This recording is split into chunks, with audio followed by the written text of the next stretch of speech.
fun one. So we're going to talk about eschatology, but more in regards to this textual variant. Now, I think I've mentioned it before. I've had Alan Kirshner on. If you know who he is, this was about a year or two back. And we were discussing the mark of the beast and the textual variant of the day of the Lord versus the day of Christ in 2 Thessalonians chapter 2, verse 2.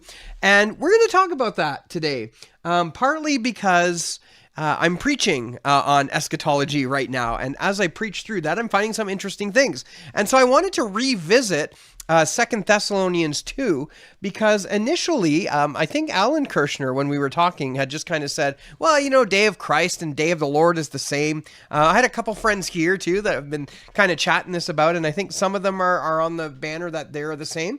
But I don't think so.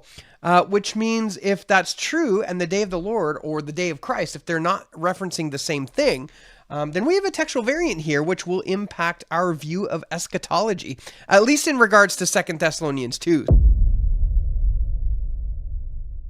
I'll be reading from the New King James Version, and so it's these kind of 4 verses.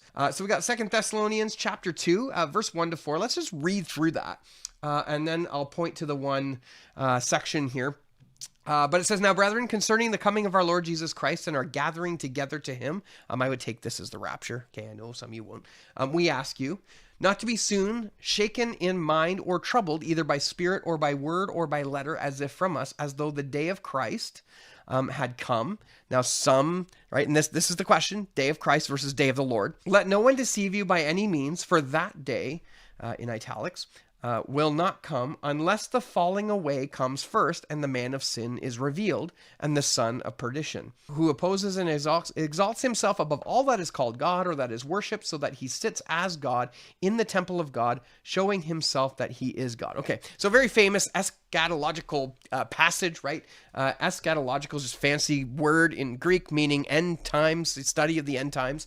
And so the question we have is, what is meant by the day of Christ? Now, to give a little bit of like theological background here, this is the passage which basically transferred me from a pre-trib rapture to a pre-wrath rapture.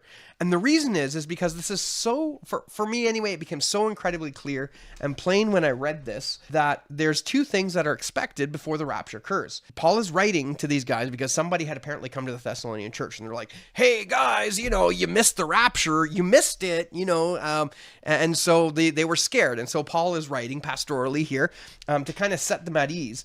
This is why he's saying, don't be soon shaken in mind or troubled, either by spirit or word or by letter, as if from us, as though the day of Christ had come. So he's saying here, stop worrying, just chill out. You know, we're good. Okay, just stop. And Christ hasn't come yet. And here's how we know. Let no one deceive you by any means, for that day will not come unless 2 things happen. 1, the falling away comes first. This is often called the great apostasy. And the man of sin is revealed, the son of perdition. Of course, we take this to be the Antichrist. So the 2 things that'll happen before the day of Christ comes, or the day of the Lord, is going to be a falling away first, and then it's going to be the revelation of who the Antichrist is. Okay, so for me, this is so plain. This is so plain that these things have to come before the day of Christ. Now, it may not have been seen by everybody, right? Because what happens here is we do have the question of what is the day of Christ or what is the day of the Lord? Is there a difference? I say yes, there is a difference. But first we got to know whether it's day of Christ or day of the Lord.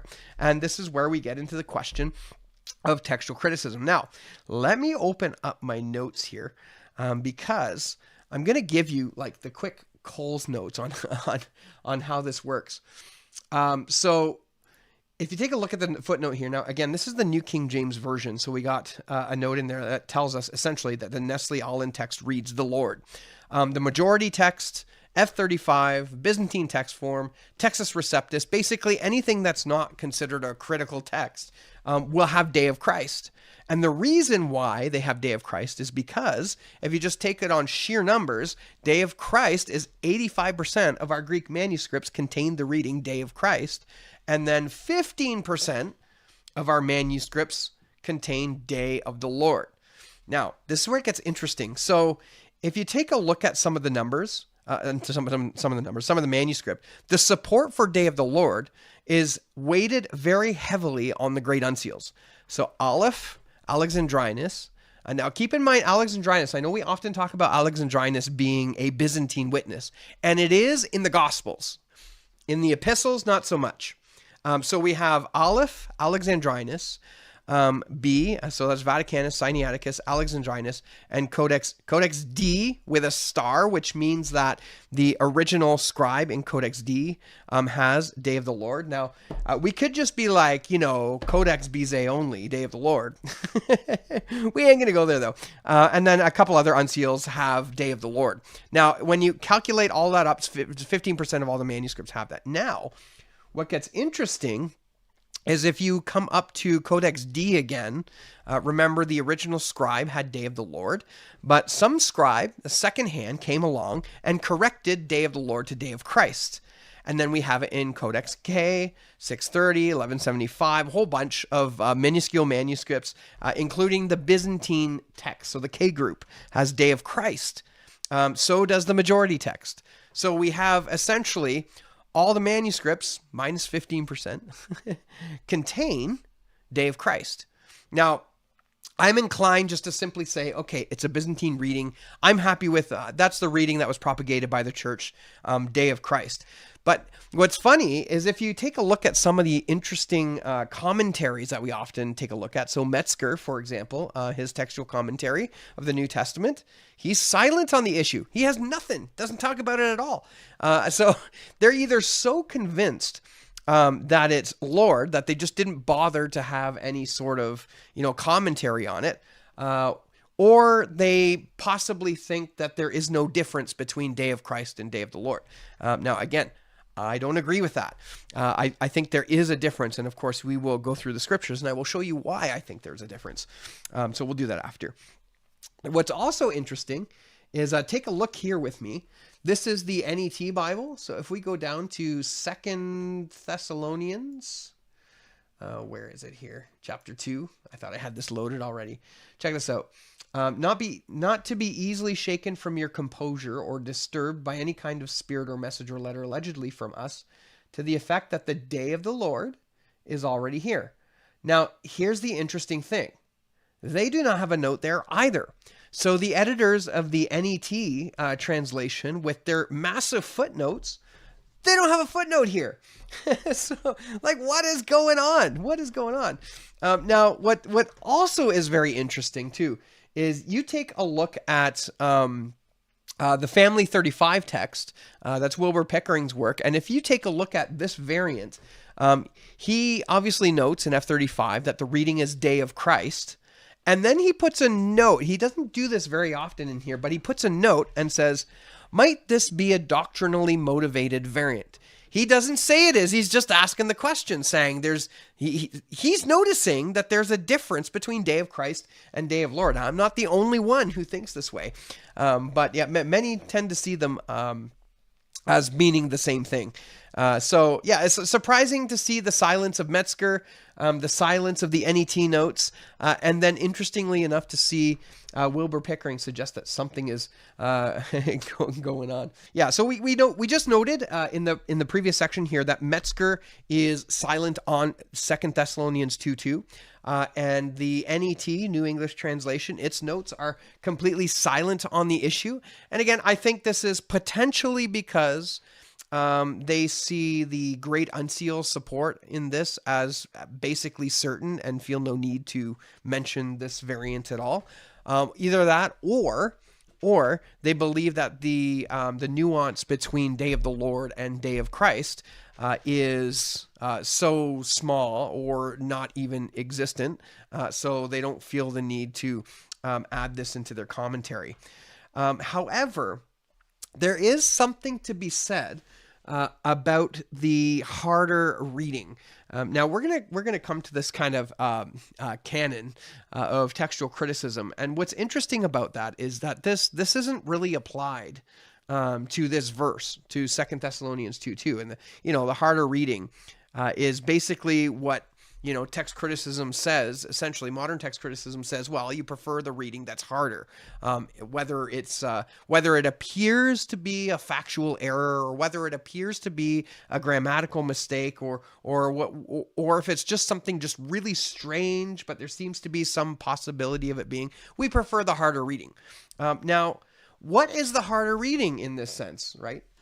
And of course, when you take a look throughout scriptures, you find that the day of the Lord, the phrase "day of the Lord," is a theme all throughout the scriptures, Old Testament right up into the New. Now, you keep in mind here too that Paul himself, he would have been like, he knows the scriptures. Now, they didn't have like TV or video games or anything to keep them occupied. So Paul, he was in the scriptures, the Old Testament scriptures, day in and day out. He knew what the Old Testament said. And I don't know how many times he would have read "day of the Lord, day of the Lord, day of the Lord" in Hebrew or in Greek or maybe in Latin. I don't know if it would have been Latin or not. But he would have been absolutely "day of the Lord." So when it comes to copying the manuscripts, chances are that the term "day of the Lord" is probably more in the mind of the scribes when they are writing these things down. And so when you see "day of the," fill it in, "day of the Lord." Nobody's going to put "day of Christ." It's just such a small thing. Like when you take "day of Christ," I think the phrase "day of Christ" only appears in one other place. That one phrase only appears in one other place. Now, we have "day of Jesus Christ" and we have "day of our Lord Jesus Christ." And we're going to take a look at those passages. But it's more likely that, a scribe coming to see "day of the" is going to put "Lord" instead of Christ, perhaps even, without even really thinking about it. They'll just write it down. A great example I have of this is in my own communication. So I used to work at a large insurance company, and if anyone's here who has worked for a corporation, email is like the communication method. And so you type in your emails and you ask for your requests, and then if you get really mad at somebody, you say "as per last email," But I worked with this guy named Chris. And I needed to request some sort of access to a database or something. I can't remember exactly what it was. So I wrote, "Hey, Chris, can I get blah, blah, blah, blah, blah, blah." But I have written so much the name Christ that I cannot help but put the T on the end of the name Chris. It happens all the time. I type Chris and it's like muscle memory. I just automatically hit the T when I'm typing it in there. It's in there. It's in my brain. So the lady who responded, it was I was asking some lady for Chris to do this thing because that's how organizations work. And she just responded and said, "Well, yeah, it is close to Christmas, isn't it?"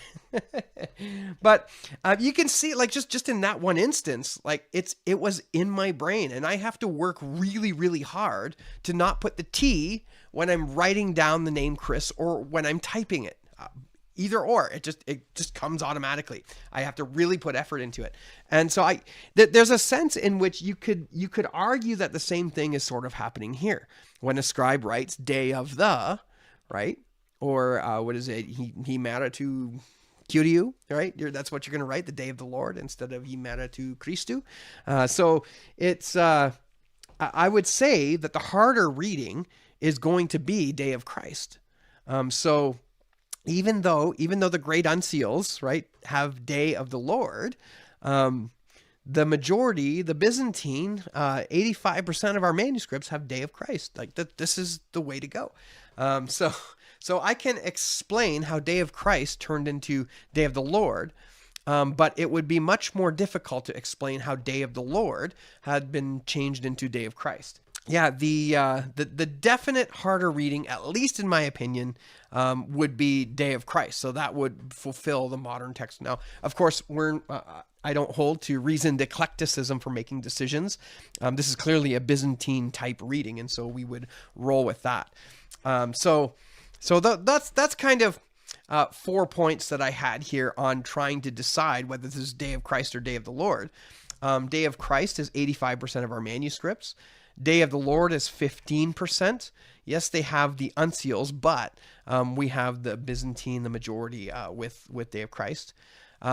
The third point was Metzger is silent, and the NET notes are silent on the issue.